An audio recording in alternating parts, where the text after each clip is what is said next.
नमस्कार, times time नव भारत पर आपका स्वागत है। आपके साथ मैं हूं राकेश पांडे। शाम के 5 बजने वाले हैं। वक्त हो गया है देश के सबसे पसंदीदा डिबेट शो राष्ट्रवाद का। राष्ट्रवाद यानी देश से बढ़कर कुछ नहीं। मथुरा श्री कृष्ण जन्मभूमि विवाद में इलाहाबाद हाईकोर्ट के फैसले से हिंदू पक्ष की बड़ी जीत हुई। वहीं मुस्लिम पक्ष को झटका भी लगा है। हाईकोर्ट ने वर्शिप एक्ट, वक्फ एक्ट समेत मुस्लिम पक्ष की तमाम दलीलों को खारिज कर दिया। वहीं कोर्ट ने हिंदू पक्ष की सभी 18 याचिकाओं को सुनने योग्य बता दिया, जिसका मुस्लिम पक्ष विरोध कर रहा था। सवाल है कि हाईकोर्ट के फैसले के मायने क्या है। सवाल यह भी कि क्या कोर्ट के फैसले से भव्य कृष्ण धाम बनने का रास्ता साफ हो गया है। सवाल यह भी है कि मुस्लिम पक्ष आगे क्या करेगा। आज इसी मुद्दे पर डिबेट, लेकिन पहले एक रिपोर्ट देखिए।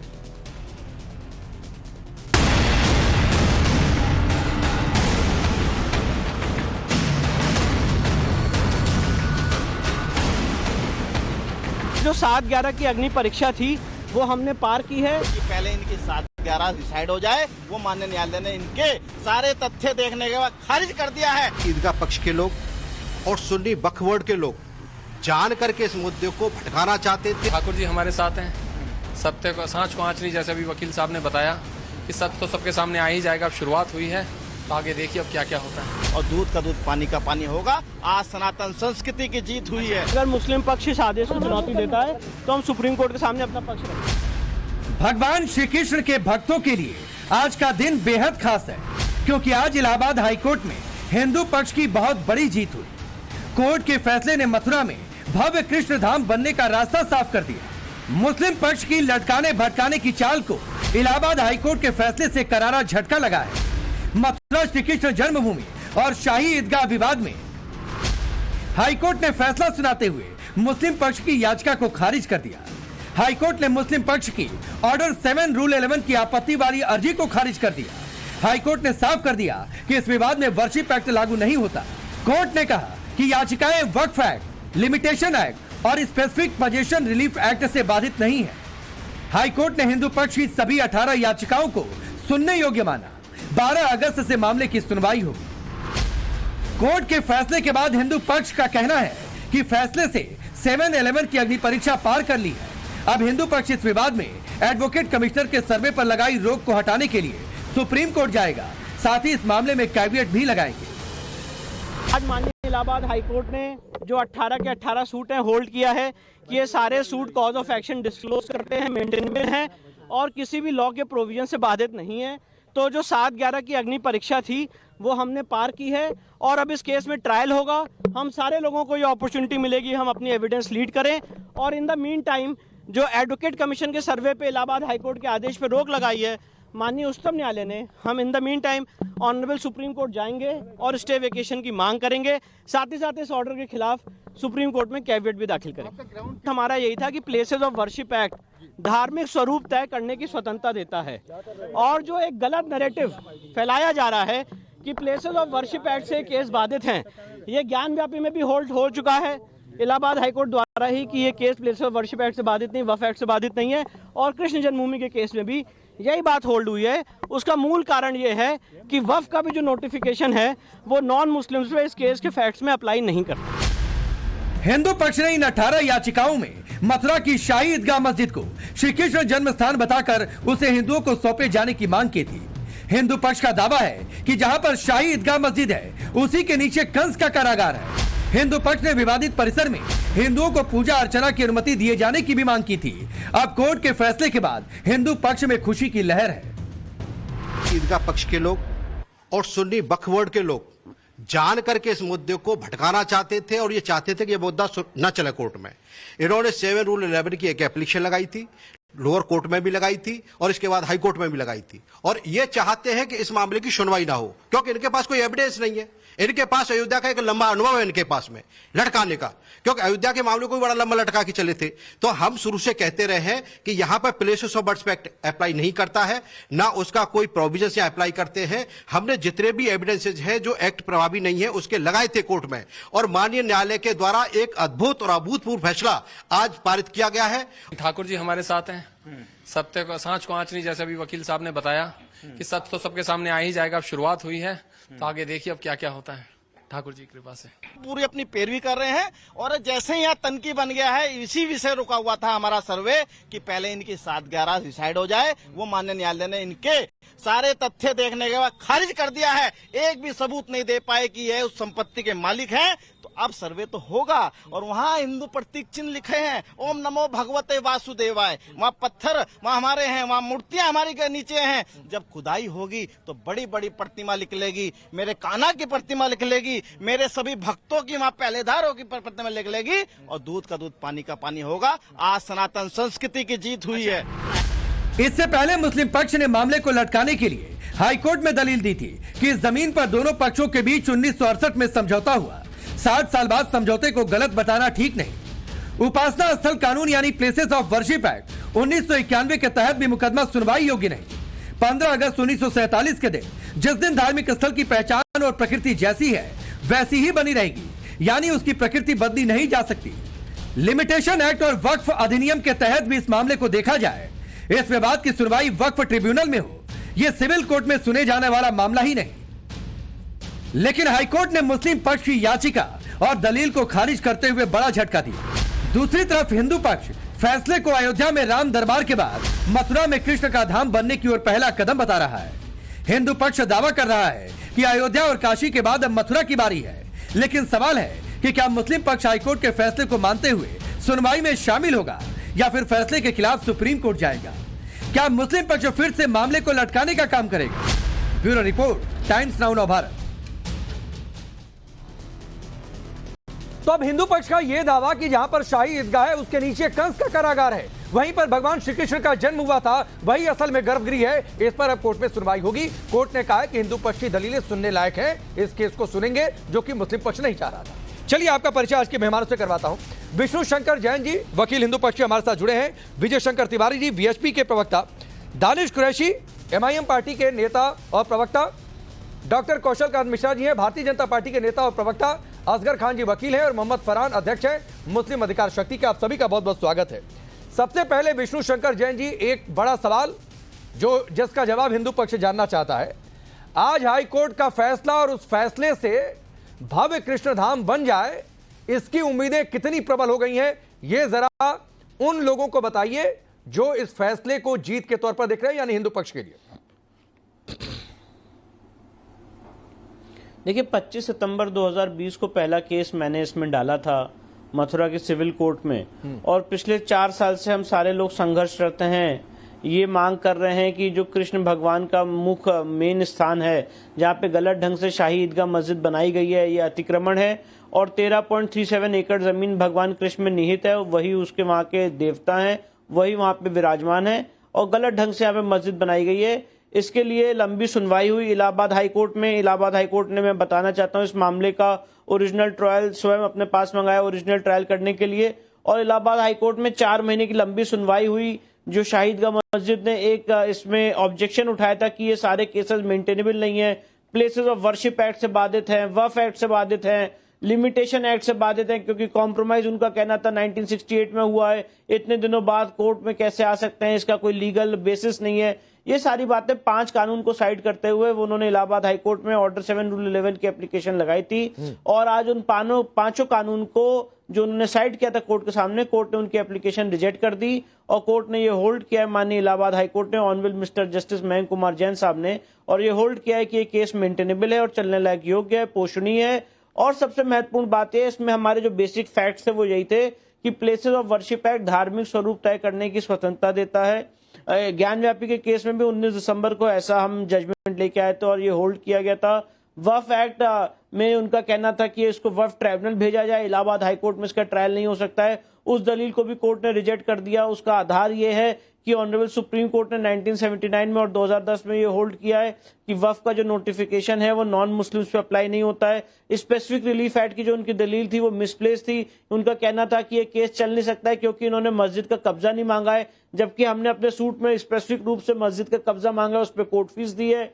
इसके बाद लिमिटेशन एक्ट पे उनकी दलील थी कि 12 अक्टूबर 1968 के समझौते को इतने दिनों बाद चुनौती नहीं दी जा सकती है। उसके लिए सुप्रीम कोर्ट के हमने कितने जजमेंट दिखाए थे कि ये कंटिन्यूइंग रॉन्ग है और ये इनजस्टिस हुआ है। बराबर हम लोग वहां पे एक समझौता भी जिसने किया है, साइन किया है, वो गलत किया है, ओरिजिनल मालिक ने समझौता किया ही नहीं है। और साथ ही साथ उन्होंने कहा कि ऑर्डर 23 रूल 3 से भी बार्ड है, उसको भी कोर्ट ने रिजेक्ट किया और ये बात कही कि जिस ओरिजिनल आदमी ने समझौता जब साइन किया नहीं, प्लेन अवेयरमेंट है, तो ये आप 23(3)(a) से कैसे बार्ड हो सकता है। तो जो 5 कानून उन्होंने साइड किए थे, पांचों कोर्ट ने निरस्त किया है और अब इसमें आगे 12 अगस्त की डेट निर्धारित की गई है। अब इसमें ट्रायल शुरू होगा, हम लोग अपनी एविडेंसेस लीड करेंगे, इश्यूज फ्रेम होंगे।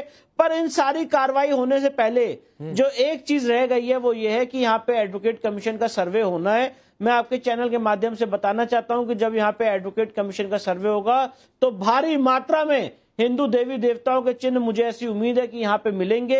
एडवोकेट कमीशन का सर्वे का आदेश इलाहाबाद हाईकोर्ट ने किया था। शाही ईदगाह मस्जिद उस आदेश के खिलाफ सुप्रीम कोर्ट पहुंचा, ऑनरेबल सुप्रीम कोर्ट ने उस पर रोक लगा दी थी। अब हम ऑनरेबल सुप्रीम कोर्ट जाएंगे और स्टे विष्णु जी, आपने बड़े विस्तार से बता दिया कि फैसला क्या, उसके मायने क्या, उसका असर क्या होने वाला है। और यहीं से सवाल उठता है कि सबूत है इसीलिए मुस्लिम पक्ष भाग रहा है क्या सुनवाई से? सुनवाई में शामिल हो जाते, सबूत नहीं है तो ऑटोमेटिकली हिंदू पक्ष का दावा खारिज हो जाता। अब आइए असगर भाई, आप क्योंकि आप वकील हैं और विष्णु शंकर जैन जी की बात आप बेहतर तरीके से समझे होंगे। सर, एक तो सबूत है इसलिए मुस्लिम पक्ष भाग रहा है, नंबर 2 बात है कि आप चाहते ही नहीं है कि सुनवाई हो। 7 रूल 11 को लेकर गए, वर्शिप एक्ट की दलील, जबकि वर्शिप एक्ट ये कहता है या फिर ये नहीं कहता कि धार्मिक स्वरूप तय नहीं किया जा सकता है, जो विष्णु शंकर जैन जी ने बातचीत करी। नॉन मुस्लिम पर आप चाहते हैं कि वक्फ वाला कानून लग जाए। बताइए क्या जवाब है आपके पास? देखिए राकेश भाई, अगर प्लेसेस ऑफ वर्शिप एक्ट की भी बात कही तो जिस चीज की जरूरत ही नहीं है उसके लिए वक्त, पैसा, एनर्जी और तमाम चीजें और सबसे ज्यादा आपस में नफरत की बातें क्यों उसको आगे बढ़ाया जाए अगर कानून में गुंजाइश नहीं है। हालांकि जो आज का फैसला है हम सब मिलकर उसका एहतराम करते हैं, समझ में नहीं आया वो बता दीजिए। लेकिन बता रहा हूं, मैं आ रहा हूं अभी उसी पर, अभी आ रहा हूं साहब। जब मुझे आपने चांस दिया तो बोलने तो दीजिए। बोलिए। मैं उसका, हम जो फैसला आया उसका एहतराम करते हैं और उस पे चूंकि कानूनन इस बात की इजाजत है कि हम आगे दूसरी कोर्ट में जा सकते हैं, सुप्रीम कोर्ट, तो अगर वो जाना चाहें तो जा सकते हैं और जाना भी चाहिए, क्यों नहीं जाना चाहिए।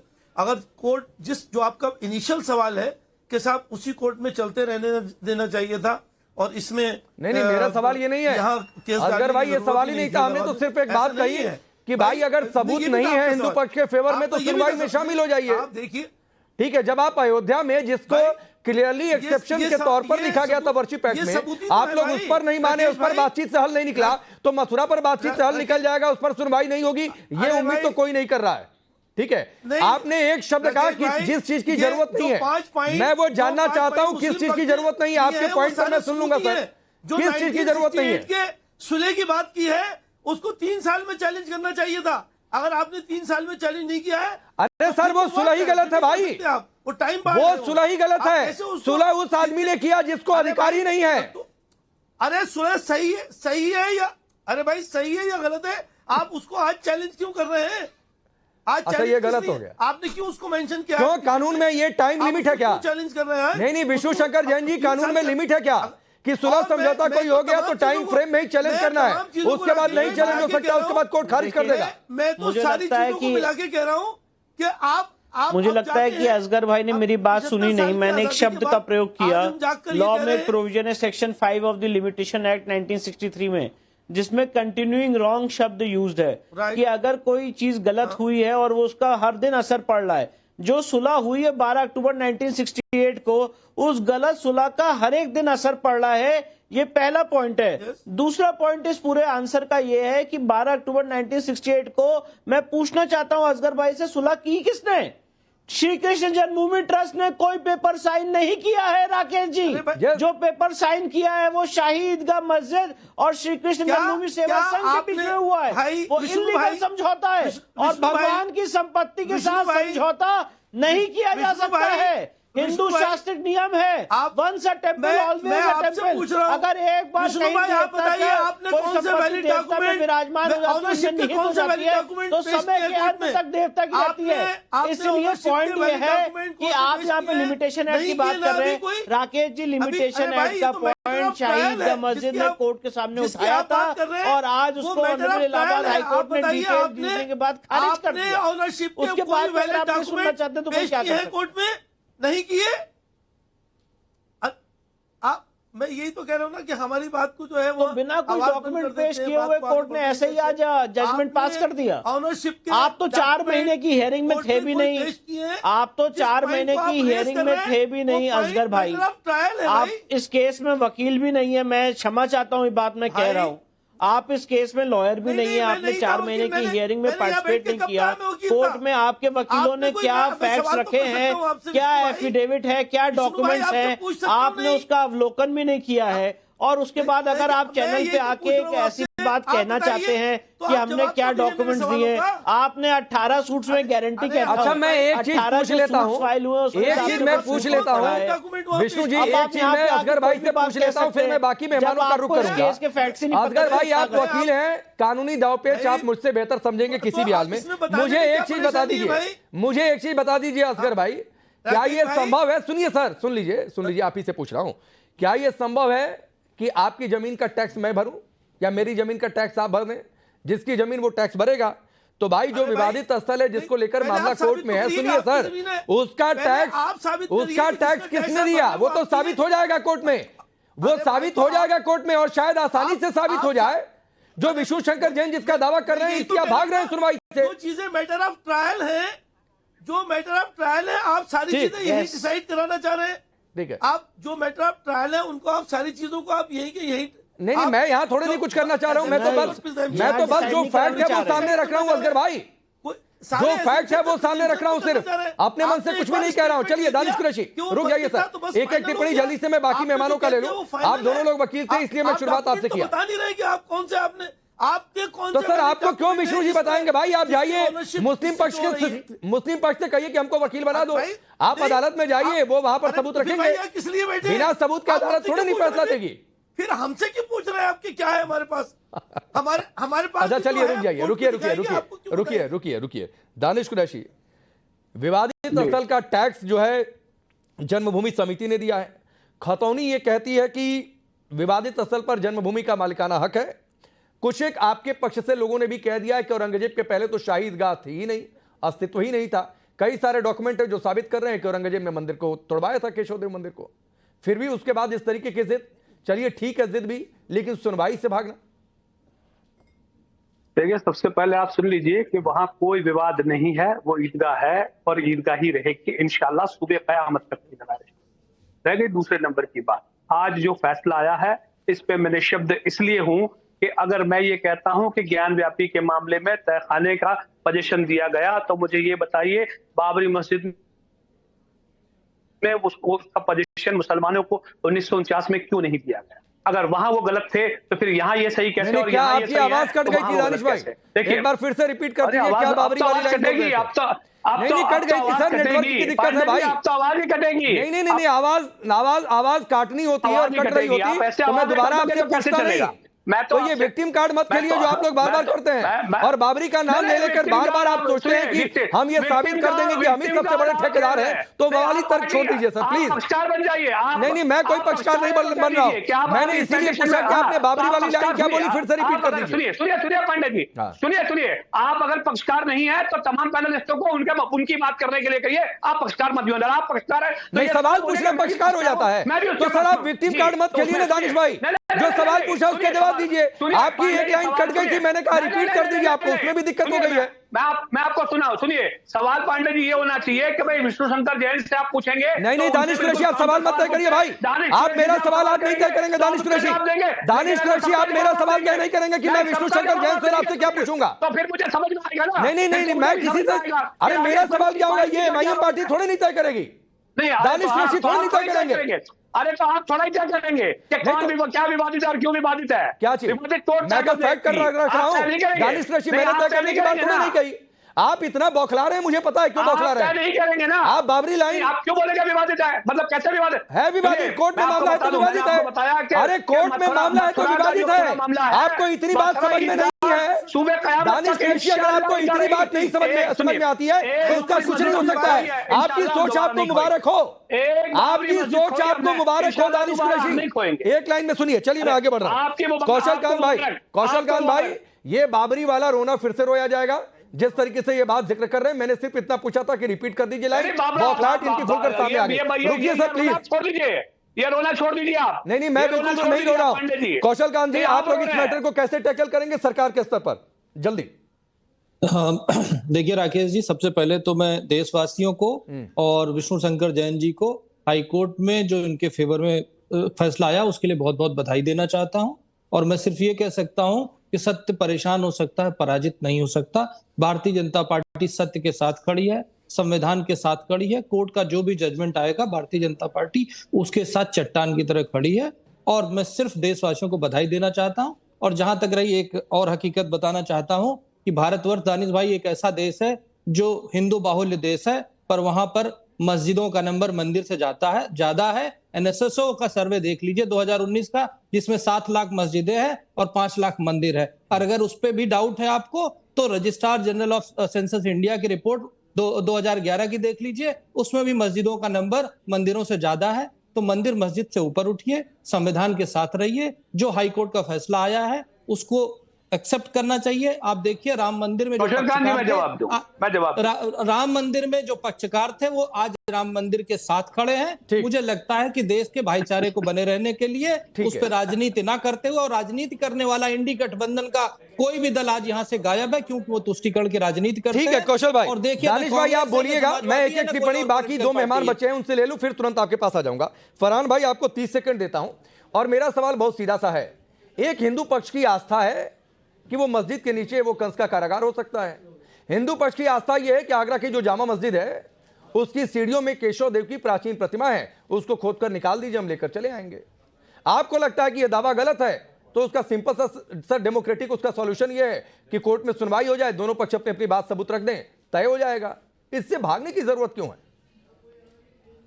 देखिए राकेश भाई, एक बात जो सुबह से चल रही है, आपने भी कई बार दोहराया और तमाम और लोग इस चीज को दोहरा रहे हैं कि अब कृष्ण धाम बनने का रास्ता साफ हो गया है। क्या मथुरा में कृष्ण धाम नहीं बना हुआ है? तो लोग जो हिंदू धर्म के लोग हैं वो दर्शन कहाँ करने जाते हैं? एक विषय इस बात का है। दूसरा, आप कह रहे हैं कि मस्जिद के नीचे जो है वो कंस का कारागार है। अगर मस्जिद के नीचे कंस का कारागार वो छुपा हुआ है तो जो ओरिजिनल मथुरा में कंस का कारागार दिख रहा है वो क्या है? मैं ये भी जानना चाहता हूं, क्योंकि मैं खुद मथुरा गया हूं और देख के आया हूं।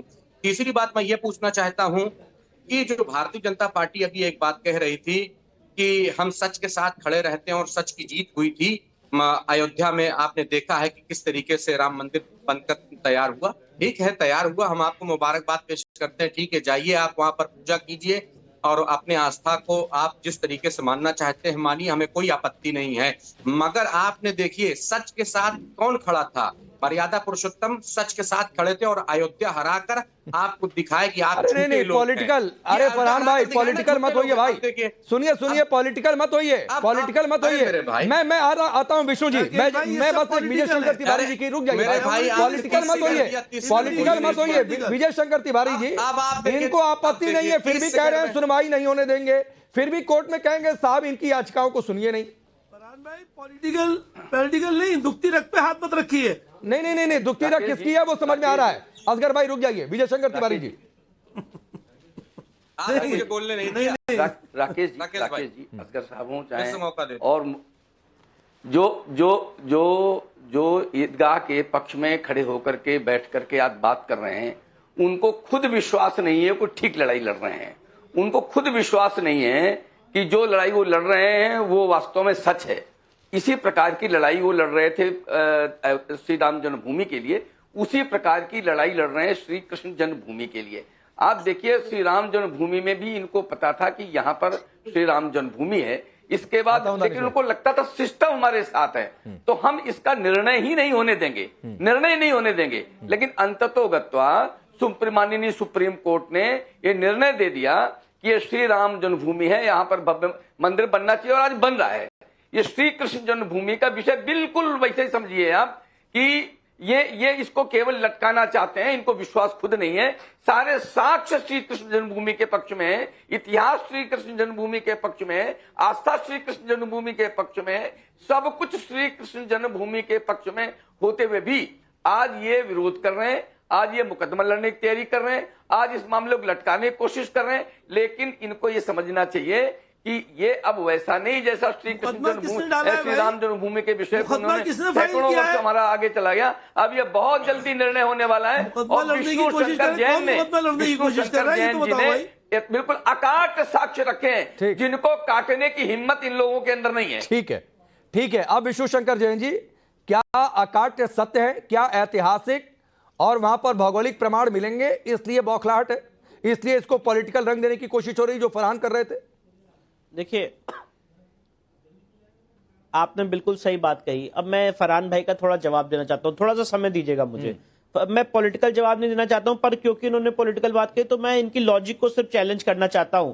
इन्होंने अयोध्या के राम मंदिर को अयोध्या का जो पार्लियामेंट्री इलेक्शन था उससे जोड़ के देखा और ये बताने की कोशिश की कि राम मंदिर वहां पे बना, उसके बाद भी वहां पे इलेक्शन हार गए। तो मैं पूछना चाहता हूं कि क्या ज्ञानव्यापी में जो इलेक्शन, जो आज वाराणसी में इलेक्शन जीते, क्या वो मैंडेट ज्ञानव्यापी के लिए है? जो आज भोजशाला में इलेक्शन जीते, क्या वो मैंडेट धार मध्य प्रदेश के लिए है? जो आज मथुरा में इलेक्शन जीते, क्या वो मैंडेट श्री कृष्ण जन्मभूमि के लिए? बहुत शानदार। पार्लियामेंट्री इलेक्शंस को इन तरह के मुद्दों से जोड़ के कैसे देख सकते हैं? पहली बात। दूसरी बात, आप मैं इनसे एक मिनट मुझे मेरी बात कंप्लीट करने दीजिए। इन्होंने कहा कि आप यहाँ पे जो मंदिर में पूजा कर रहे हैं ये क्या है?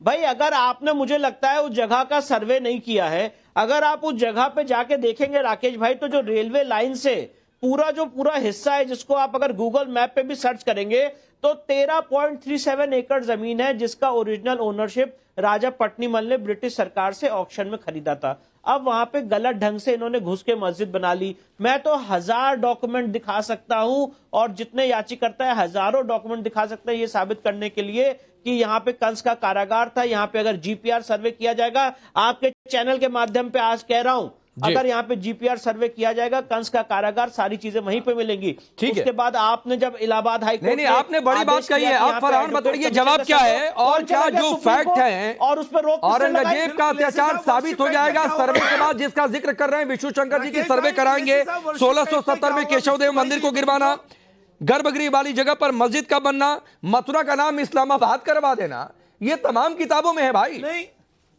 फरहान, फिर इसके बाद आऊंगा असगर भाई। सुन लीजिए, जो परंपरा की नींव आप लोग डाल रहे हैं, मैं तो इस पर एक बात ये कहना चाहूंगा। नहीं, हम लोग नहीं डाल रहे हैं। सुन लीजिए मेरी बात, देखिए मुझे बोलने दीजिए। मैं आपको शुरू में रोक रहा हूं। औरंगजेब ने डाली थी नींव, तो ये मत कहिए कि यहां पर आप डाल रहे हैं, मैं डाल रहा हूं या कोई और डाल रहा है। तो ये नींव औरंगजेब डाल कर गया है। एक लाइन क्लियर है, बोलिए। अब देखिए राकेश भाई कि वासुदेव श्री कृष्ण का भी जन्म इसी भारतवर्ष में हुआ और मर्यादा पुरुषोत्तम राम जी का भी जन्म इसी भारतवर्ष में हुआ। एक द्वापर में आए, एक त्रेता में, यही है ना सत्य। नहीं, आपने जो पॉलिटिकल लाइन फरहान आपने बोली थी, पॉलिटिकल डिबेट नहीं थी, उसके बावजूद आपने बोली, तो दीजिए ना विष्णु शंकर जैन का जवाब कि वाराणसी में अगर बीजेपी जीती तो आप ज्ञानवापी पर सरेंडर कर रहे हैं, बोल रहे हैं कि दे दीजिए। मथुरा में बीजेपी जीती तो आप सरेंडर कर रहे हैं। आपने पूरे देश, अरे राकेश भाई, आपके साथ जानते हैं क्या सबसे बड़ी दिक्कत है? नहीं सर, आपके साथ दिक्कत यह है कि सही सवाल कोई सामने से पूछे तो सवाल का जवाब नहीं देंगे, दाएं बाएं पूरा घूमते रहेंगे, जलेबी बनाते रहेंगे। आप हमसे सवाल किए, आप हमारा जवाब सुन लीजिए। मैं सीधा सीधा जवाब देता हूँ। मैं तो सोच रहा था थोड़ा सा आपको और बताता, मगर आप सीधा सुनना चाहते हैं, सुन लीजिए। पूरे देश में प्रचार भारतीय जनता पार्टी ने राम मंदिर का किया था और आपका टीवी चैनल। अरे सर, तो इसका भी जवाब ये है, सुनिए, मेरे पास वक्त नहीं है डिबेट को आगे बढ़ाता। इसका भी जवाब ये है कि अयोध्या शहर जहां पर मंदिर है वहां पर बीजेपी हारी नहीं, वहां पर उस इलाके में बीजेपी जीती। तो इसका भी जवाब ये है। चलिए, आप सबका बहुत बहुत शुक्रिया।